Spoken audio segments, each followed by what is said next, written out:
So we've covered mercy release, which is for a religious reason, but we also know that in Hong Kong there are more people abandoning domestic companion animal as well. So does that also have an impact on the environment?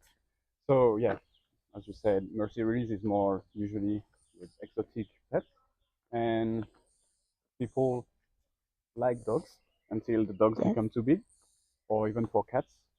And Hong Kong people move in and out, so sometimes they have pets that they don't want anymore, and they decide to release them next to the city or next to the residence, and the animal has to survive. So we go to the wild to find food sometimes. And for cats, it would be the same problem that I was explaining for mercy release. You will have cats competing with local species. For example, here in Hong Kong we have the leopard cat. And Leopard cat? yes, Oh, leopard cat. yeah, Okay. and so the domestic cat, depending his size, will compete with the leopard cat. But sometimes, if it's too small, it will just die, especially badly if it's injured. And sometimes it will compete and win against it. So it's the same thing. You will replace the local wildlife Yes. that is already endangered and threatened by cats that don't belong here. And for dogs, the problem is maybe even higher in terms of concern for us, because once you have one dog or two dogs together, they can start to pair up. So if you have like Yeah. 4, 5, 6 dogs starting to hunt together to have a wild boar or something, it's fine. But when they start to not be able to hunt wildlife, they would just roam around the hikes, and that's when people, and especially kids, if they don't pay attention, can be attacked. So yeah, that's why I really recommend people to, when you have pets, and it's fine, you need to travel, you didn't plan, or the family is like spreading and you don't want the dog, and you cannot pay for the food and the veterinary. You can handle it to organization that can take care of it instead of just releasing it somewhere. Responsibly. Yes.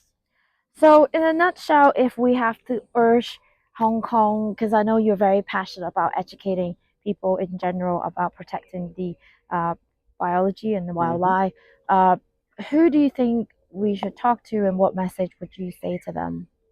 So I think the main target nowadays should be young parents and kids, and that's why it's good that we see more and more in Hong Kong a lot of organizations doing kids activities.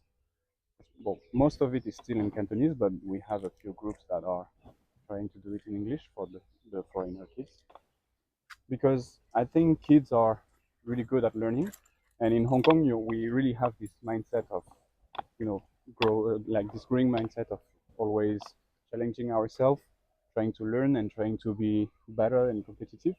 So I think if people start to learn this aspect of nature about, ah, we have to respect it and we need to make it better, we can have this also growing mindset of we can do better effort, we can do better, structure, better technology to help the sustainability. And it's something that is developing, but yeah, not enough people I think knows what is biodiversity and conservation in Hong Kong. There was actually a study in 2017 made by the Civic Exchange. If you want, I can share it to you later. There is a lot of question about biodiversity and how the local people knows about it. And actually, only 15% sorry of people are aware of what is biodiversity and feel concerned about protecting it, which is really low.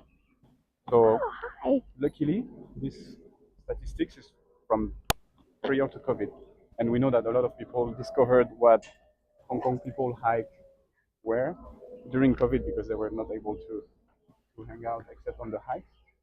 So hopefully nowadays, if the studies were done, maybe I hope the statistic will double around 30%. But yeah, it's still too low, and I think Hong Kong will really benefit more